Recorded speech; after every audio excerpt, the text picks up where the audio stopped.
What is the modern nation state? सबसे पहले modern nation state के चार कंपोनेंट्स हैं। सबसे पहले आपकी पॉपुलेशन होगी, कुछ लोग होंगे, उनके पास कुछ टेरिटरी होगी, वो एक गवर्नमेंट बनाएंगे और अपना एक प्रोग्राम बनाएंगे, तो फिर एक मॉडर्न नेशन स्टेट वजूद में आएगी। अच्छा, अब इसको बनाने की वजह या क्या ऐसे फैक्टर्स है कि जिसके पीछे मॉडर्न नेशन स्टेट वजूद में आई? तो अगर हम और इधर देखें, पीछे हिस्ट्री में जाएं थोड़ा सा, तो आपने देखा होगा कि वॉर्स एक वो मार्क्स एक लाइन भी कहता है कि Wars were constant in history, कि वॉर्स हमेशा से कांस्टेंट फैक्टर इन हिस्ट्री का। ठीक है, क्यों? उसकी एक बड़ी रीजन थी कि किसी भी मुल्क की टेरिटरीज डिफाइंड नहीं होती थी। ठीक है, अब आपको पता है ना, एक एक इंच का पता है कि किस इंच पे किस मुल्क का कब्जा है। लेकिन इससे पहले तो ये नहीं ना पता था, कहीं पर बाढ़ तो नहीं लगी होती थी। अब तो हर जगह पर बाढ़ लग जाती है और उनको पता होता है कि ये हमारा हिस्सा है, ये उनका हिस्सा है। लेकिन उस वक्त ऐसा नहीं था। क्या होता था, एक बादशाह आता था, उसने जहां तक पता कर ली स्टेट वो उसकी, उससे आगे की अब पता नहीं है एंड कौन सा है। उधर से उनकी फौजें कोई पड़ी तो उन्होंने कुछ हिस्सा पता कर लिया, कुछ दूसरों ने पता कर लिया, तो कोई एक ना वो मसला ये चला ही रहता था कि वो कहते थे जी हमारी जगह, वो कहते थे हमारी जगह, तो जंग हो जाती। तो इस वजह से ईसाइयों और मुसलमानों ने 30 साल जंगे लड़ी, जिनको हम ब्लडी वॉर्स भी कहते हैं। ठीक है, अब वो ब्लडी वॉर्स पे एक बड़ा अच्छा कमेंट था उस बुक में, विल ड्यूरेंट की बुक है लेसन्स ऑफ हिस्ट्री। उसमें वो कहता है उसको ब्लडी वॉर्स को हॉली वॉर्स भी कहते हैं, क्योंकि मुसलमानों और ईसाइयों के दरमियान के बीच हॉली वॉर्स भी कहते हैं। उसमें वो कहता है कि जी के हॉली वॉर्स और fought to prove that who has a better imaginary friend। कि मुसलमान कहते थे कि खुदा हमारे साथ है और ईसाई कहते थे खुदा हमारे साथ है। तो इस बात को साबित करने के लिए उन्होंने 30 साल तक जंगें लड़ी, और उन जंगों का रिजल्ट क्या आया कि जनाबे वाला रिजल्ट कोई भी नहीं आया, बस लोग बहुत ज्यादा मरे। तो इससे तंग आके जो आपके है ना, उस वक्त के जो लोग थे उन्होंने क्या किया, उस वक्त के जो बादशाह थे स्पेशली वेस्टर्न वेस्टर्न वर्ल्ड के, उन्होंने एक ट्रीटी की जिसको कहते हैं ट्रीटी ऑफ वेस्टफेलिया।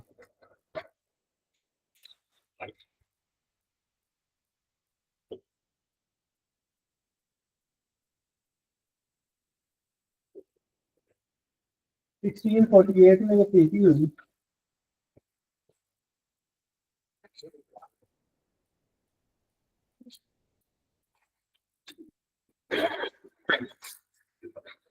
तो इन्होंने कहा ट्रीटी ऑफ वेस्टफेलिया में कि असल में मसला तो यूरोप के अंदर था ना, यूरोप के बादशाह भी आपस में लड़ते रहते थे। तो उन्होंने कहा कि हम जो अपनी टेरिटरीज हैं उनको डिफाइन कर देते हैं। और दूसरा जो मसला था वो किसका था? रिलीजन का। रिलीजन की वजह से जंगे होती थी, एक प्रोटेस्टेंट और दूसरे कौन से थे? कैथोलिक। उनकी भी आपस में जंगे होती रहती थी। तो दूसरा मसला था रिलीजन वाला। तो इन्होंने क्या किया, इन्होंने कहा पहले तो स्टेट में से रिलीजन को आउट कर दो। ठीक है, तो क्या हमारे मॉडर्न नेशन स्टेट में रिलीजन का खाना है? कोई नहीं है ना। इसी वजह से वो रिलीजन से जान छुड़ाने के लिए उन्होंने ये काम किया। ओके, और फिर उन्होंने ये सारी बातें करके कि एक सोवरन होगा, उसकी हुकूमत होगी और वो सारे लोगों को मिलके वो चला रहे होंगे और मामला सारे। ठीक है, अच्छा जी, फिर इन सारों के ऊपर डिफरेंट फिलोसफर्स ने अपनी अपनी थ्योरीज। अब आपने जो क्वेश्चन किया कि इनको थ्योरीज कौन सी अप्लाई होंगी, आप मुझसे बता रहा हूँ। गवर्नमेंट में किस किस की थ्योरी जान सकते हो? ये नहीं पड़ी।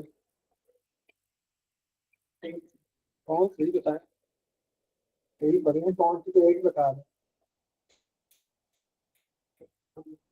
फिलोसफर्स याद होंगे तो बात करेंगे, ऐसी बात है। थ्योरीज पहले बता रहे।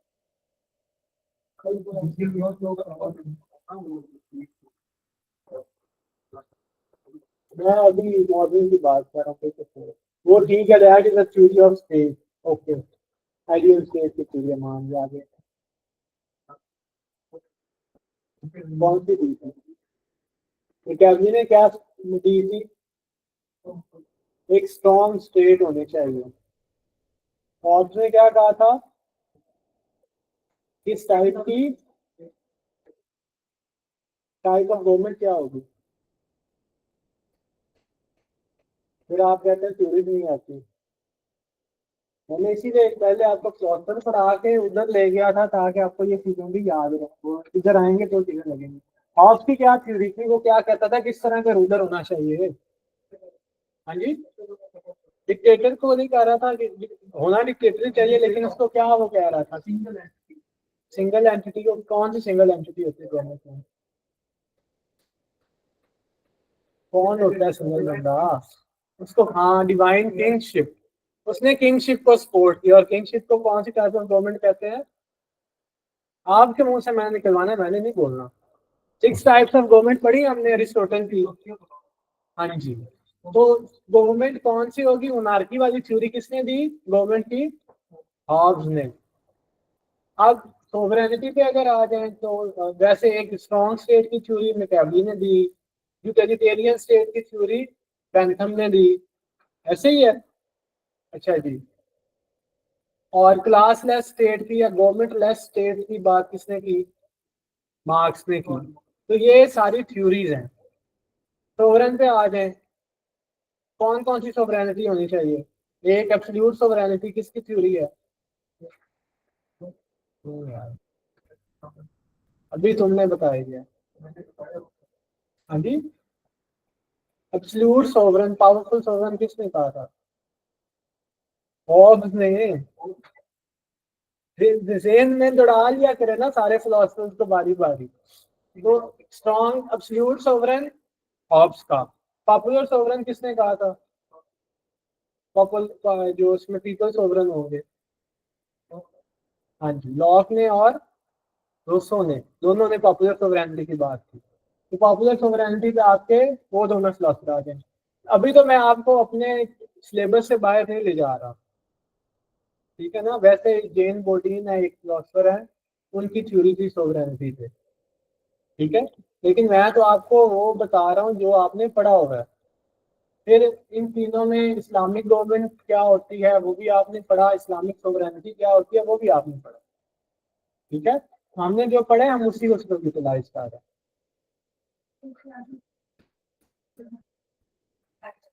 हाँ जी, टाइप्स ऑफ गवर्नमेंट उसको भी। देखिए, अगर वो वहां पर लगती है तो लगा दो, वो जरा एग्जेजुरेशन हो जाएगी, क्योंकि अभी हम वेस्टर्न अगर पढ़ रहे हैं ना, तो वेस्टर्न में कोशिश करें कि आप वेस्टर्न क्लास होगी। आगे हमने इस्लामिक स्टेट का पढ़ना है, तो फिर उसमें अपने आपको इस्लामिक भी सारे अभी अभी रिवाइज करा दूंगा। तो आगे जो 3-4 दिन है वो अपना दिमाग को टाइट रखें, और मैं आपसे सारे ये सुनूंगा क्लासेस, बार बार आपके क्वेश्चन में करता रहूंगा। अच्छा जी। तो ये 1648 है, तो इसके बाद वाला अगर आप एरा देखें तो वेस्ट में कौन सी तारीखों में जोर पकड़ा था? चले जरा सा हिस्ट्री भी रिवाइज करते हैं। 1648 हुई, अमेरिका कब बना? 1776। ओके, यूएस से बनी होगी। 18वीं सदी में क्या होता रहा? तो इतने बड़े वाकयात 18वीं सदी के है नहीं। 19वीं सेंचुरी में क्या हुआ? सबसे बड़ा इवेंट 19वीं सेंचुरी का, लेकिन नहीं, sorry, 20th century, 20th century का क्या हुआ? सबसे बड़ा शुरू में आया ना पहले, 1914।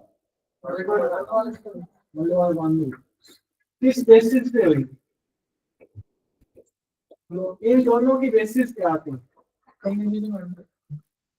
नहीं, वो तो बाद में बात की बात है। वर्ल्ड वॉर वन और यूएसए की पॉलिसी, नेशनलिज्म, कि उनकी नेशनलिज्म ने ग्रोथ किया, ठीक है। कि नेशनलिज्म क्या था? कि about your sentiments about your nationality. उनकी वजह से भी हर स्टेट में एक मॉडर्न नेशन स्टेट की जो है वो तारीफ थी, ठीक है। कैसे? कि जब वर्ल्ड वॉर वन खत्म हुई तो फिर क्या हुआ? कि आपकी टर्की जो था वो डिसइंटीग्रेट हो गया, वहां पर डिफरेंट एम्पायर्स बन गए, और जैसे सऊदी अरेबिया के और आपका नीचे बहरीन, ओमान, कतर, शतर, ये वो सारी बन गई, टर्की एक अलग से स्टेट बन गया। फिर वर्ल्ड वॉर 2 हुई। वर्ल्ड वॉर 2 के अंदर क्या हुआ, पाकिस्तान और इंडिया अलग हो गए एक सेक्टर, दूसरा नॉर्थ कोरिया साउथ कोरिया अलग हो गया, वियतनाम वो अलग हो गया, चाइना और जो आपका वो दूसरा है नीचे उसके ताइवान वो अलग हो गया, और आपकी इसराइल की स्टेट बन गई, फिलीपींस बन गई, मलेशिया बन गया, इंडोनेशिया बन गया। तो ये सारे क्या थे, ये इसी मॉडर्नाइजेशन स्टेट की वजह से बने थे कि अब हम हर इलाके को एक प्रॉपर स्टेट में रिकॉग्नाइज करेंगे और इंटरनेशनली उनको रिकॉग्नाइज किया जाएगा। और इसमें जो सबसे बड़ा रोल अदा किया वो किया जिसमें यूनाइटेड नेशंस ने। कि जब से यूनाइटेड नेशंस आई उनका जो सबसे बड़ा रोल है वो यही था कि एक दूसरे की बॉर्डर टेरिटरीज की हिफाजत की जाएगी, उनको किसी की टेरिटरी पे हमला नहीं किया जाएगा। ये यूनाइटेड नेशंस का कॉन्सेप्ट था। तो टेरिटरीज बनाने का मकसद ही यही था कि एक दफा स्टेट्स बन जाए और इसके बाद मुल्कों में जंग जो है वो खत्म हो जाए। और आपने देखा कि वैसे अमेरिका ने जो जंगें लड़ी तो लड़ी नहीं, तो आम जैसे हर बंदे से हर मुल्क से परमानेंट जंग चल रही होती थी। तो वो जंगें तकरीबन खत्म हो के दुनिया में किसी हद तक पीस रहा, अगर आप कुछ मुल्कों को छोड़ दें। बाकी ओवरऑल अगर आप मिसाल के तौर पर 50 से 2 वॉर्स निकाल दें, वियतनाम और आपकी कोरियन वॉर, उन दोनों को निकाल दे तो ओवरऑल क्या था, पीस ही था ना पूरी दुनिया में, कहीं और तो कोई जंग नहीं थी। फिर अगर आप उसके बाद भी तकरीबन पीस ही रहा है, तो इस तरह की बड़ी जंग नहीं हुई। थोड़ा बहुत वो फिर वो कहते हैं ना, और कितना इसके चुका छाती में चल रही रहनी चाहिए, बंदा ठीक रहता है। तो वो फिर थोड़ा बहुत तो अमेरिका फिर अपनी हेगमनी क्रिएट करने के लिए करता ही रहा, लेकिन एक प्रॉपर कोई बड़ी जंग नहीं हुई। फिर वार ऑन टेरर आ गई, वो भी दुनिया से टेरर को खत्म करने के लिए की। उसने भी किसी मुल्क पर कब्जा नहीं किया कि अगर अफगानिस्तान था तो अफगानिस्तान आज भी है। अगर इराक था उस पर गवर्नमेंट किसी ने भी की, लेकिन इराक की टेरिटरीज को नहीं छेड़ा गया। ठीक है, और जो किसी की टेरिटरीज को, देखिए यूक्रेन छोटा सा मुल्क है, रशिया कितना बड़ा मुल्क है, या रशिया ने उस पर कब्जा कर लिया? नहीं किया ना। क्यों नहीं किया? बिकॉज ऑफ मॉडर्नेशन के। ठीक है, तो ये इस तरह से आपका एक rise of nationalism, treaty of Westphalia. फिर जो आप उसमें ट्रीटीज को देख रहे हैं, जब टर्की टूटा तो कौन सी ट्रीटी हुई? वर्सेलिस हुई। और सेवर्स कब हुई? हाँ जी, ऐसे ही है कुछ, एक सेकंड में बताता हूँ आपको। हम्म,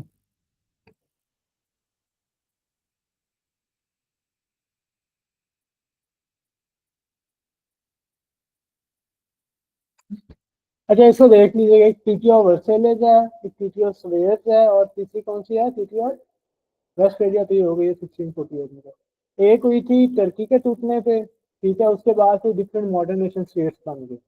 और एक ट्रीटी ऑफ सर्वेज है, वो मेरे ख्याल से सेकेंड वर्ल्ड वॉर में हुई थी, और उसके बाद भी बहुत सारी यूरोप में जो स्टेट्स बनी थी वो उसकी वजह से बनी थी। ठीक है, तो इस तरह कुछ ट्रीटीज आपकी वो ऐड हो जाएंगी।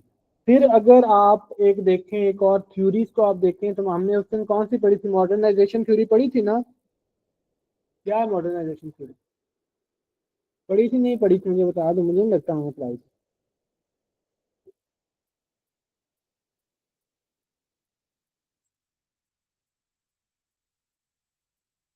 मॉडर्नाइजेशन आप वैसे किसे कहते हैं? मैं असल में अब जो है ना, मैं आपको अब ये कंसीडर कर रहा हूँ, आज पहले मैंने इतने कभी नहीं सवाल किए, अब मैं ये कंसीडर कर रहा हूँ कि you have become political scientist, कि आपने फिलोसफर्स भी पढ़ लिए हैं, आपने कॉन्स्टिट्यूशन भी पढ़ लिए हैं, तो कुछ ना कुछ फलसफा आपके जहन में कुछ आ गया होगा। तो मैं इसलिए अब आपसे रिज्यूम कर रहा हूँ कि आप मुझे अच्छे आंसर दें।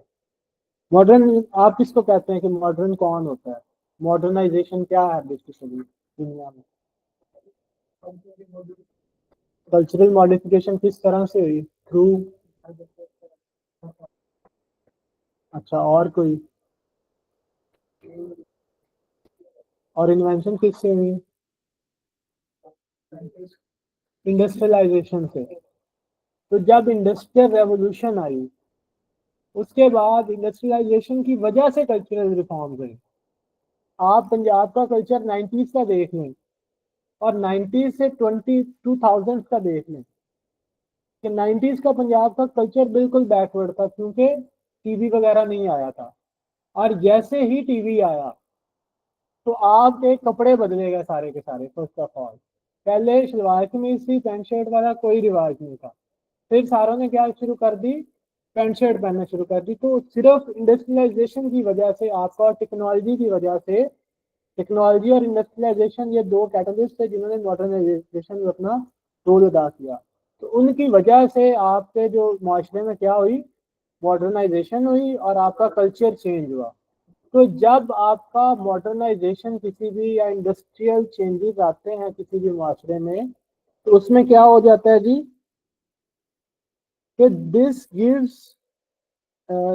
Gives rise to centralisation. जैसे अब अगर इकोनॉमी है किसी मुल्क की, अच्छी इकोनॉमी बन गई, इंडस्ट्रीज आ गई, तो अब वो क्या कहेगी? गवर्नमेंट क्या कहेगी जी? एक सेंट्रलाइज्ड वे होना चाहिए जिससे हम अपनी इकोनॉमी को और इम्प्रूव कर सकें। मिसाल के तौर पे चाइना, चाइना ने मॉडर्नाइजेशन किस तरह आई? जब उन्होंने अपनी इंडस्ट्री को इम्प्रूव किया। नहीं तो वो सारे के सारे किसान थे, वहां पर इंडस्ट्री आई, वो मॉडर्नाइज हो गया। उन्होंने एक सिस्टम बनाया, कौन सा? Centralise system. इसकी वजह से क्या हुआ कि अब वो एक अच्छी इकोनॉमी के मालिक हैं। और अब उनको पता है जी, वी आर चाइनीज, हमें पता है वी आर पाकिस्तानी, हमारी इंडस्ट्री अच्छी हो या ना हो, लेकिन हम एक सेंट्रलाइज सिस्टम के अंदर हैं जो कि हमें चीज़ों को चला रहा है। तो ये चीज़ें आपकी मॉडर्नाइजेशन की लेके जाती है। और इन्हीं ने जो बुनियाद रखी, वो किसकी रखी? मॉडर्न नेशन स्टेट की। तो मॉडर्नाइजेशन थ्योरी भी मॉडर्न नेशन स्टेट की बुनियाद रखती है।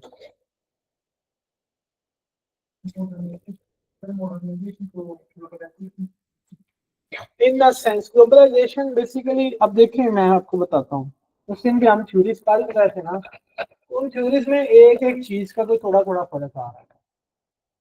तो वो हम अगर पढ़ रहे थे, वही सिस्टम थ्योरी पढ़ रहे थे, और उसके बाद हमने एक और पढ़ी थी थ्योरी, कौन सी थी यार, लिबरलिज्म की थ्योरी थी, नियो लिबरलिज्म की थ्योरी थी। तो उनमें एक एक का डिफरेंस आ रहा था। किसी में ट्रेड का डिफरेंस था, किसी में टेक्नोलॉजी का डिफरेंस था, किसी में कोर स्टेट कह रहे थे, किसी में डेवलपिंग स्टेट कह रहे थे। तो डिफरेंस बड़ा थोड़ा थोड़ा ही है। सिर्फ उसमें इन्होंने ऐड क्या किया प्रोसेस में, उसको आहिस्ता आहिस्ता इंप्रूव करके उसको एक नई थ्योरी का नाम देते हैं। लिबरलिज्म और नियो लिबरलिज्म में कोई बहुत ज्यादा फर्क नहीं है। लेकिन नियो लिबरलिज्म जो है that is only about trade, और लिबरलिज्म में और भी बहुत सारे फिनोमेना आ जाते हैं। उसका एक फिनोमेना मॉडर्नाइजेशन किया। ठीक है, तो आप उस थ्योरीज की कोर को समझे ताकि जहां पर वो थ्योरी एग्जैक्ट लगती हो आप वहां पे लगाओ। ठीक है। अच्छा जी, ये तो थी हमारी मॉडर्न नेशन स्टेट। उसके हमने ये भी कर लिए, उसकी एवोल्यूशन भी कर ली, उसमें ट्रीटीज भी कर ली, उसमें थ्योरीज भी कर ली। अब जरा इस्लामिक स्टेट पे आएंगे, आसान है, जरा इस्लामिक स्टेट में इतना कोई मसला नहीं है। हाँ जी, इस्लामिक स्टेट क्या कहती है? ओके, और लॉ कौन सा होगा? शरिया लॉ। इसमें लॉ कौन सा होगा जो कि गवर्नमेंट डिफाइन करेगी? एक इस्लामिक स्टेट में लॉ कौन सा होगा? कुरान और शरिया लॉ जिसको आप कहते हैं उसके बारे में क्या गवर्नमेंट, इस्लामिक गवर्नमेंट कहती है, इस्लामिक सोसाइटी स्टेट क्या करती है? क्या पानी की बातों के बाद क्या बताया था?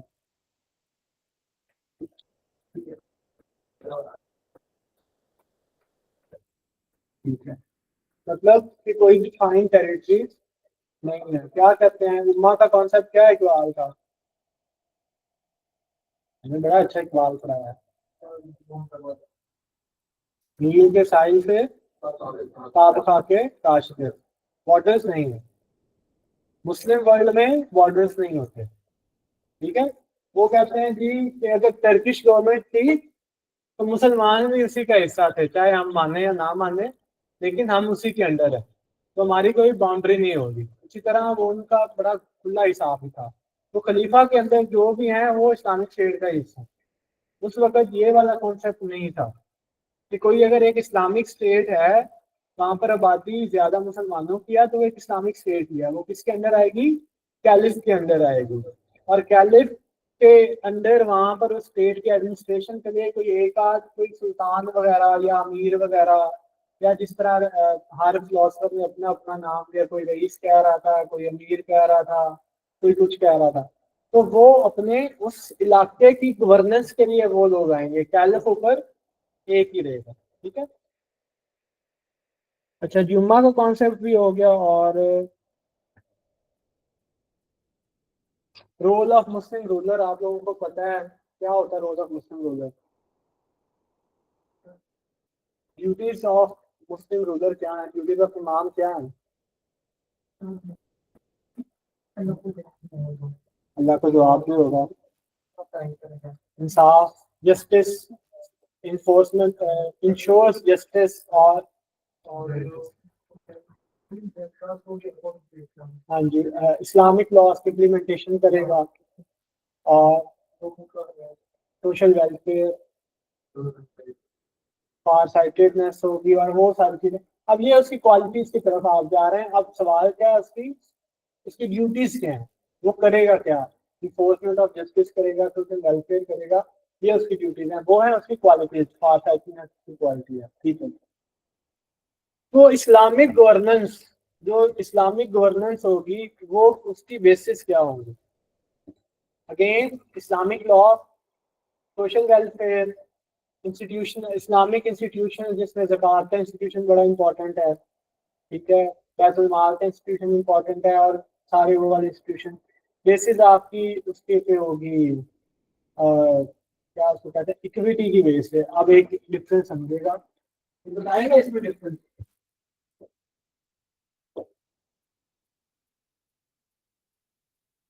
हाँ जी बताएंगे। तो क्या करते हैं?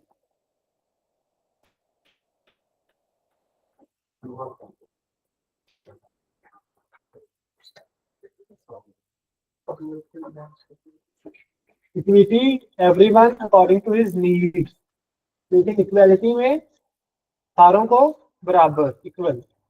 तो जो वेस्टर्न पॉलिटिकल थॉट है वो इक्वालिटी पे बिलीव करती है। इंडस्ट्रियल रेवोल्यूशन का नारा था इक्वालिटी, फर्टर्निटी, और एक तीसरा कुछ था, फ्रीडम। फ्रीडम, इक्वालिटी और फर्टर्निटी। लेकिन जो इस्लामिक कॉन्सेप्ट है वो है इक्विटी की बेस पे।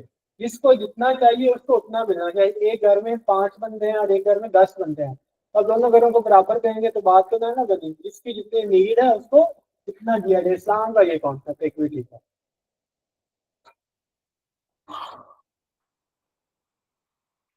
फिर इसमें माइनॉरिटी राइट्स की अगर हम बात करें मिसाल के तौर पर, तो कौन किस बेसिस पर इस्लामिक स्टेट किस बेसिस पर माइनॉरिटी राइट्स देती है, और वो किस बेसिस पर माइनॉरिटी राइट्स देती है?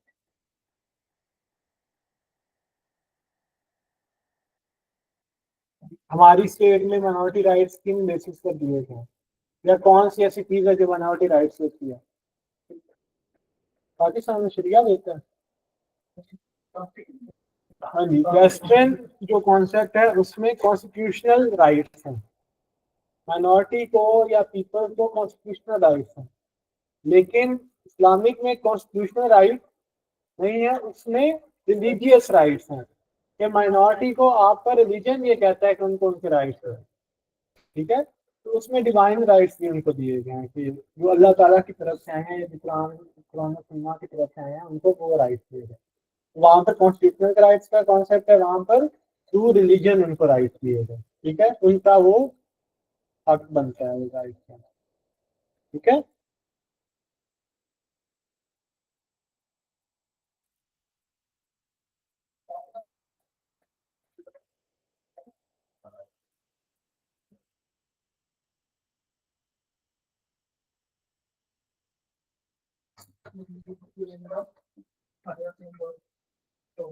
हम्म।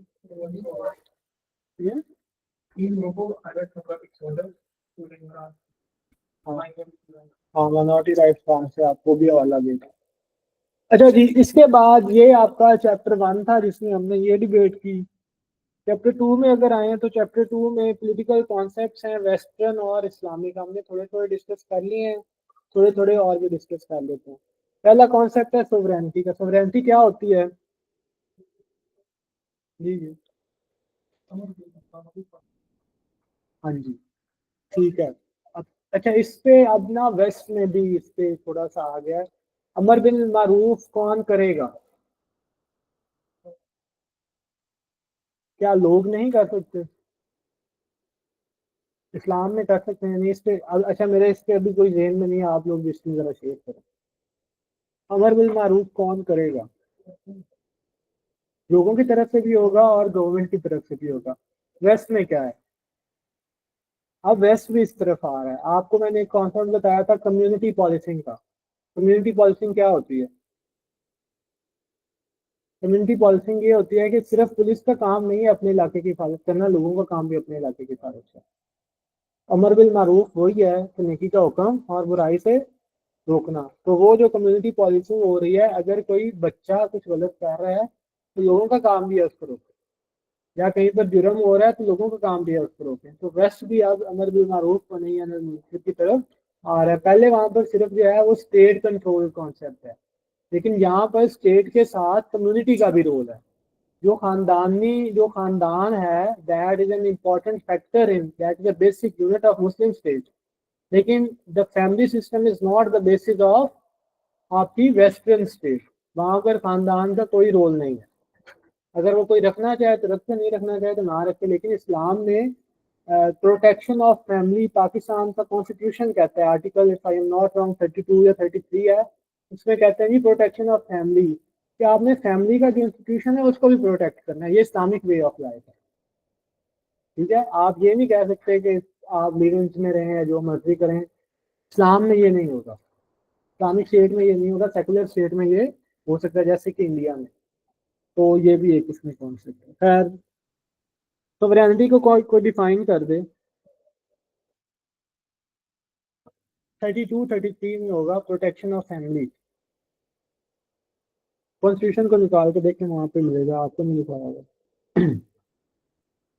ये है पॉलिसी जो है ना, फ्रेमवर्क ऑफ पब्लिक पॉलिसी, उसमें ये है। अच्छा जी, सॉवरेनिटी को प्लीज डिफाइन कर दो कोई। आर्टिकल 35 है, ईशा जवेद, थैंक यू। हाँ जी, ultimate power and ultimate authority within country या टेरिटरी। ठीक है, तो ये क्या है आपकी सोवरेनिटी, है ये वेस्टर्न कॉन्सेप्ट है। अब इस पे जरा कुछ फिलोसफर्स को ऐड करें। प्लेटो का कौन सा सोवरेन? फिलोसफर की, ठीक है। अरिस्टोटल का कौन था? बिल्कुल, ये होती है प्यारी, सही कह रहे हैं आप। डिफरेंट टाइप्स ऑफ स्टेट में डिफरेंट टाइप्स ऑफ सोवरेन आएंगे। जैसे अगर मोनार्क है तो उसमें किंग भी सोवरेन हो सकता है। अरिस्टोक्रेसी में वो जो फ्यू लोग हैं वो सोवरेन होंगे।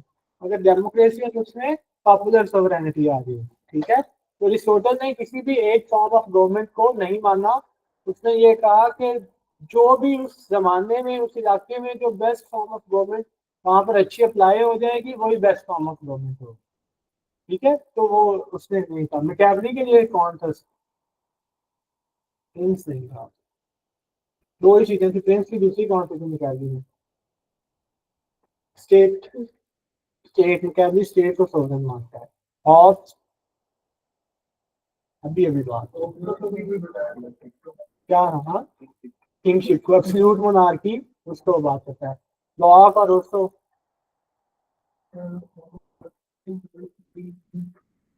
लेकिन वो किस, वो जनरल भी तो एक चीज है ना, लेकिन वो किसको मानता है सोवरेन, मानता किसको?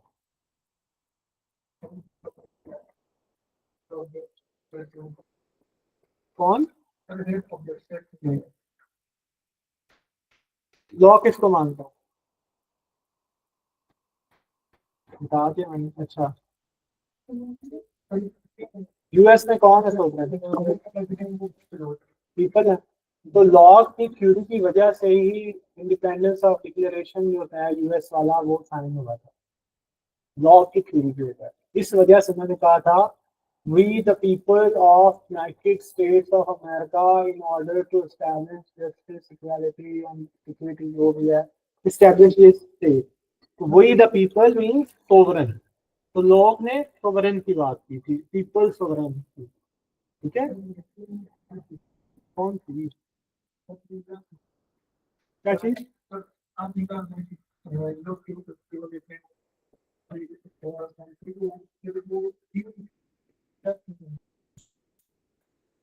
ये समझ नहीं आ रही थ्योरी क्यों है, ला क्यों नहीं है, आप ये कह रहे हैं?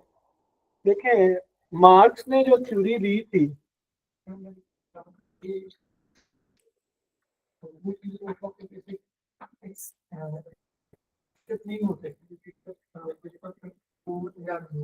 ठीक है,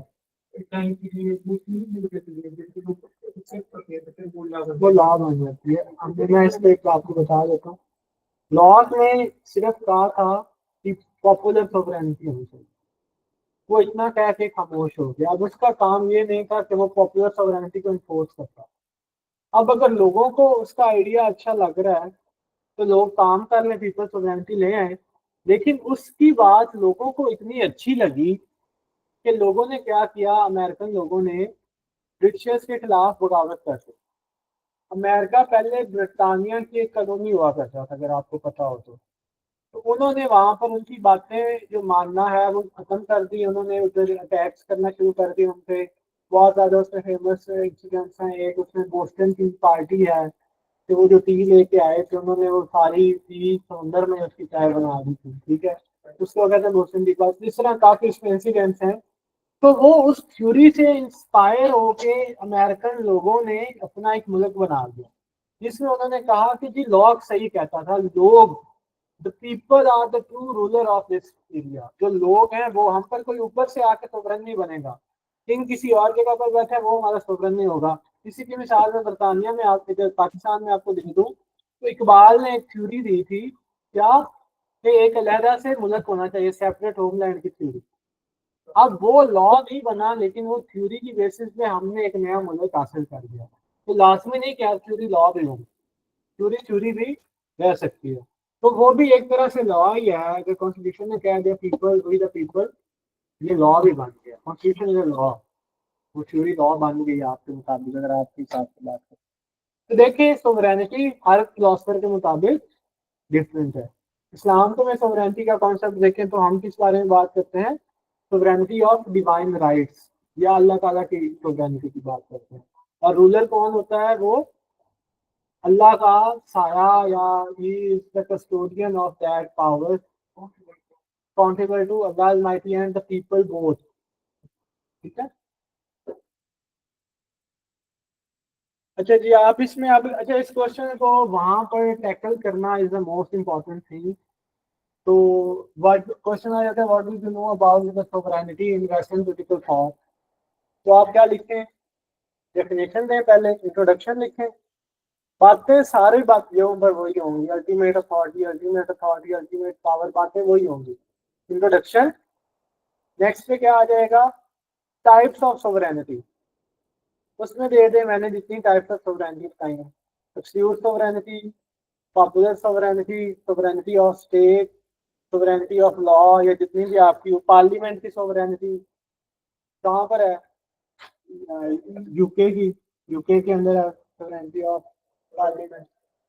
तो ये सारी टाइप्स ऑफ, उन पे कोई थोड़ा सा लिख लें। फिर डिफरेंट थ्योरीज ऑन सोवरेनिटी, फिर वो फिलोसफर्स को पकड़ लें उन्होंने क्यों क्यों सोवरेनिटी दी, उनके मुताबिक सोवरेनिटी क्या होनी चाहिए थी, ठीक है।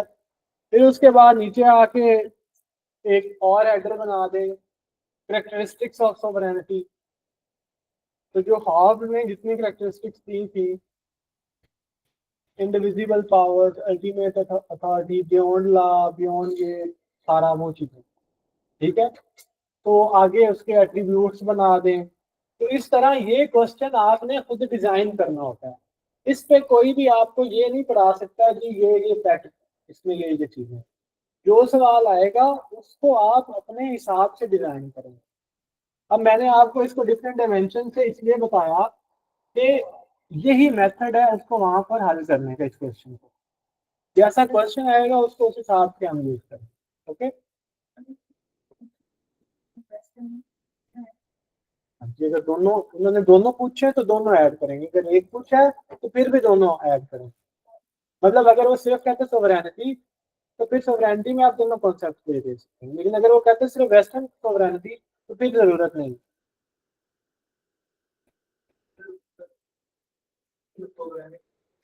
हम्म,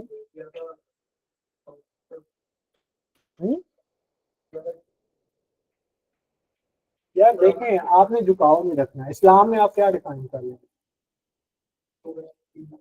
बिलोंग्स टू अल्लाह अलमाइटी।